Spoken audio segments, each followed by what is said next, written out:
তারা বলে থাকে অনেক সময় মহিলা আর পুরুষ তাদের নামাজের মধ্যে কোনো পার্থক্য নেই।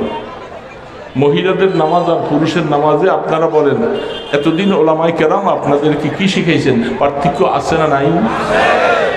অনেকগুলি হাদিস আছে মহিলাদের নামাজ আর পুরুষের নামাজ মধ্যে পার্থক্য আছে। তারা একই নামাজ পড়ে।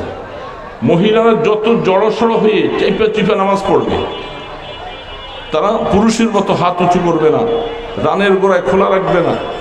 তারা বলে হাত, আমাদের মাযহাবে হাতটা সিনার উপরে কান পর্যন্ত উঠা, এটা হলো সুন্নাত তরিকা।